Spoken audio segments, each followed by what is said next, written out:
Assalamualaikum warahmatullahi wabarakatuh. Calon siswa-siswi peserta masa pengenalan lingkungan sekolah atau MPLS.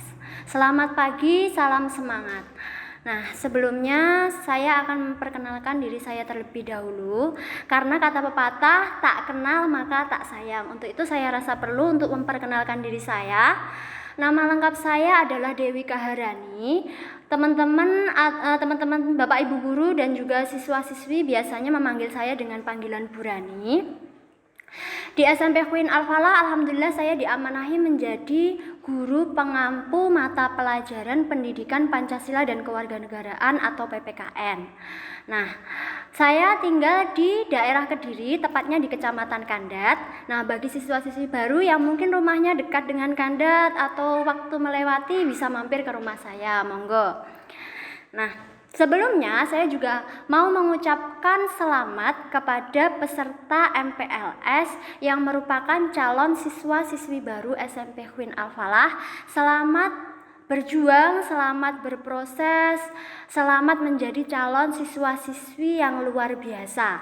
Nah, saya juga mau mengucapkan selamat kepada siswa-siswi baru angkatan tahun 2020 tahun 2021 ini karena merupakan siswa-siswi pilihan atau siswa-siswi yang luar biasa. Kenapa siswa-siswi pilihan? Karena menurut saya siswa-siswi angkatan tahun ini merupakan siswa-siswi yang diberi kesempatan yang tidak biasa, karena belum tentu siswa-siswi angkatan sebelumnya merasakan proses seperti kalian. Contohnya seperti sekarang ini kita melakukan kegiatan MPLS ini secara online atau secara virtual. Nah, sisi positifnya kalian bisa mempelajari teknologi lebih banyak lagi, mempelajari media, lebih memanage konsentrasi kalian, bahwa belajar itu tidak harus di kelas, tidak harus tatap muka. Belajar itu bisa di mana saja dengan cara apa saja. Seperti itu. Baik, tidak lama-lama, pada hari ini saya diberi kepercayaan atau diamanahi oleh panitia MPLS untuk menyampaikan materi terkait wawasan Wiyata Mandala. Nah, mungkin banyak siswa-siswi yang belum mengetahui apa itu wawasan Wiyata Mandala. Nah, karena memang istilah ini tidak terlalu familiar ya, jarang disebutkan kecuali ketika kegiatan-kegiatan seperti ini. Nah, bagi siswa-siswi yang belum mengetahui, mari kita pelajari, dan bagi siswa-siswi yang sudah mengetahui, mari kita perdalam materi ini. Baik, yang pertama adalah pengertian dari wawasan Wiyata Mandala. Kita ambil pengertian wawasan. Wawasan adalah suatu pengetahuan atau suatu pemahaman atau suatu sikap. Nah, Wiyata itu adalah sebuah pembelajaran atau pendidikan, dan Mandala itu adalah suatu lingkungan atau suatu kawasan.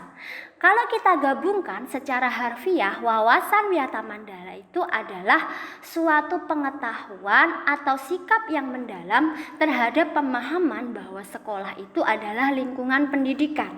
Nah, dari pengertian ini dapat kita tarik kesimpulan bahwa tujuan dari pemberian materi wawasan Wiyata Mandala untuk peserta didik baru ini adalah untuk membekali calon siswa-siswi baru SMP Queen Al-Falah dengan pemahaman akan bahwa sekolah itu adalah lingkungan pendidikan, tempat untuk menuntut ilmu, tempat untuk berproses, di mana cara-cara dan penerapannya adalah sesuai dengan tujuan pendidikan. Seperti itu.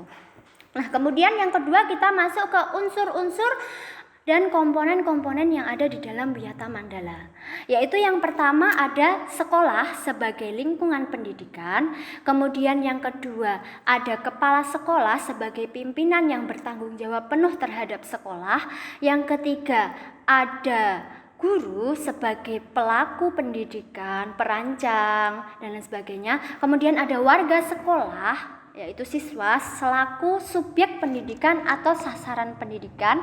Yang terakhir ada masyarakat lingkungan sekolah yang merupakan pendukung kebijakan dari sekolah.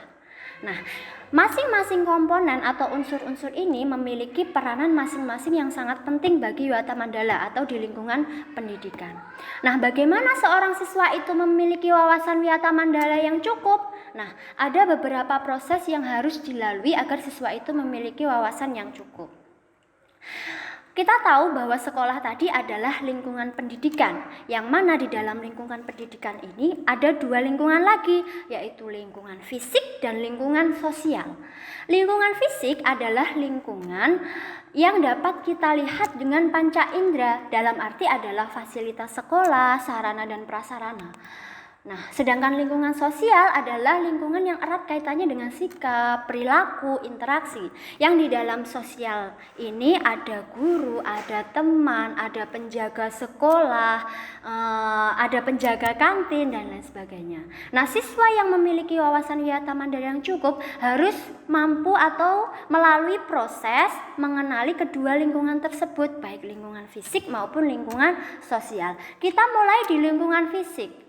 Tahapannya ada 3, mengetahui yang pertama, yang kedua mengenali, yang ketiga mencintai. Oke, kita masuk ke lingkungan, kita masuk mengetahui.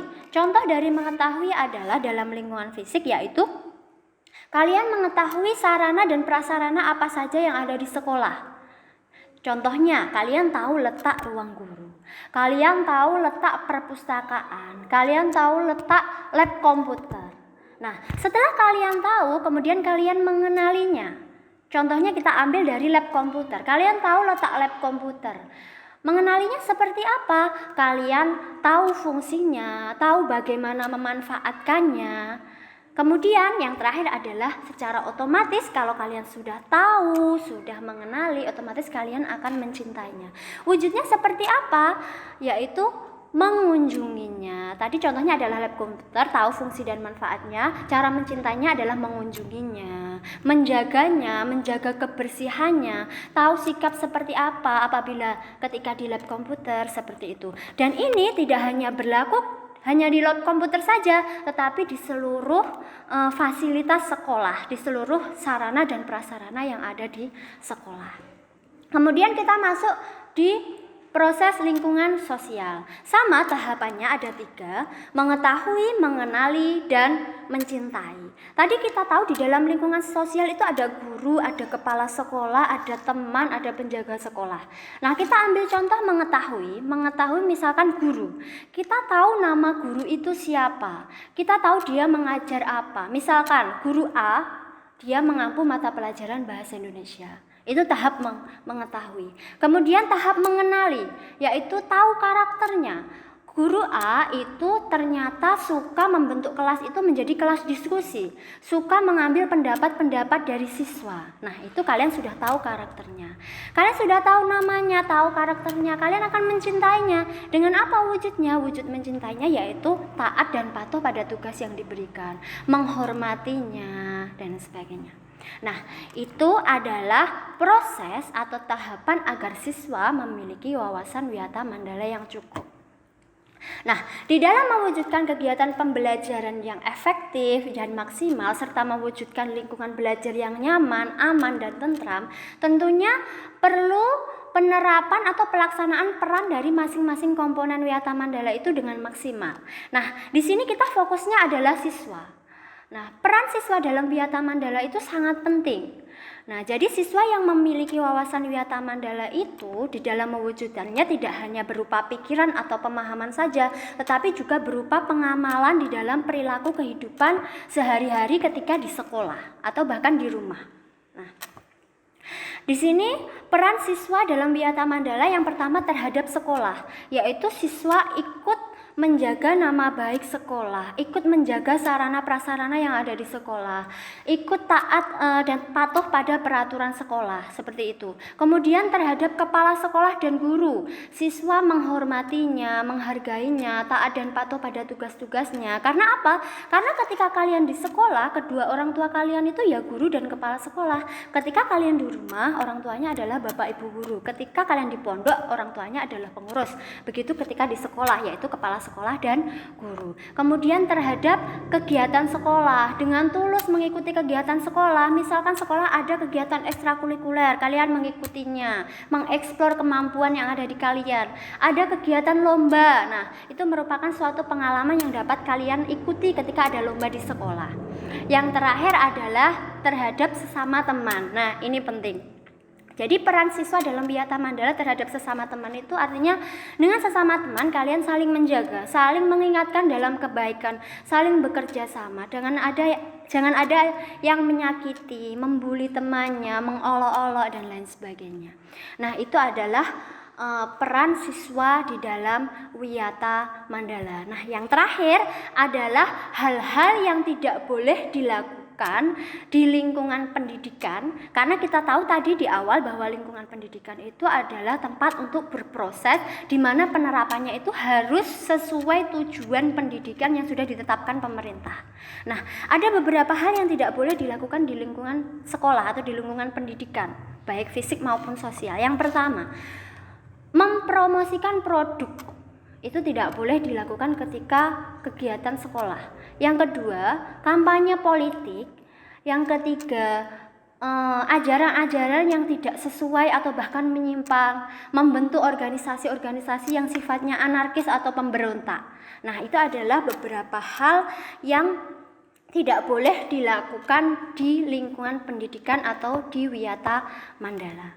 Baik, itu adalah rangkuman dari materi wawasan Wiyata Mandala. Insya Allah sudah cukup pada inti-intinya, karena mengingat pertemuan kali ini kita kan tidak secara langsung, secara virtual. Pasti nanti kalau berpanjang-panjang lebar nantinya kalian akan ngantuk atau bahkan ketiduran seperti itu. Nah, untuk mengetes kalian itu menyimak materi dari Burani, Burani akan mengajukan satu saja pertanyaan dari kalian kepada kalian, yaitu sebutkan bagaimana cara agar siswa memiliki wawasan Wiyata Mandala yang cukup. Nah, tadi sudah sangat jelas Burani jelaskan.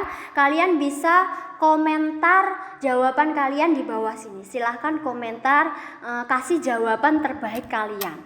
Nah, baik, demikian materi yang saya berikan, semoga bermanfaat.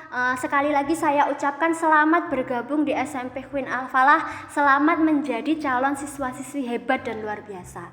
Kurang lebihnya mohon maaf. Wassalamualaikum warahmatullahi wabarakatuh.